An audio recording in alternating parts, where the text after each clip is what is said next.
জানেন সেটা, এই ম্যাচটা হোস্ট ক্লাব বলে কেউ নেই। এই ম্যাচটা অর্গানাইজ বাই এফএসডিএ মানে রিলায়েন্স, এবং কোনো ভিআইপি টিকিট বিক্রি করছে না, আমরাও পাচ্ছি না। আজকে আমি নিজে মেম্বারদের জন্য টিকিট কিনেছি এবং আমার নিজের জন্য নিজের টিকিটের জন্য আমি 50 টাকা দিয়ে টিকিট কিনেছি।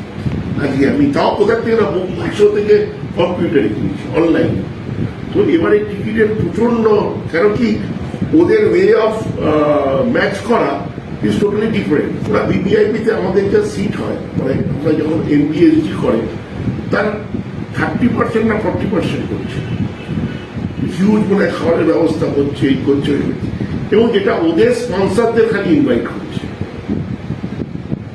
আচ্ছা, ওদের আর একটা সমস্যা, ওদের কোনো হোম টিম আর টিম নেই এখানে।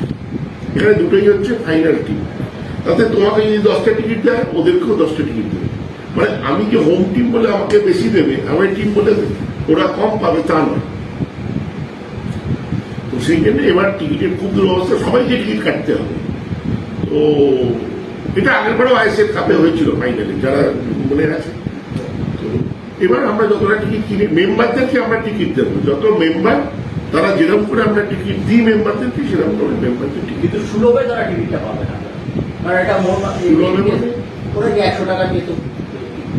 যে টিকিটের দাম হবে সেই টিকিটে পাবে। দেখুন, মেম্বাররা মিল টায়ার চায়, এবার মিল টায়ারে ওরা মিনিমাম যে টিকিটটা রেখেছে সেটা 200 টাকার টিকিট রেখেছে, নাহলে 300 টাকার টিকিট আছে।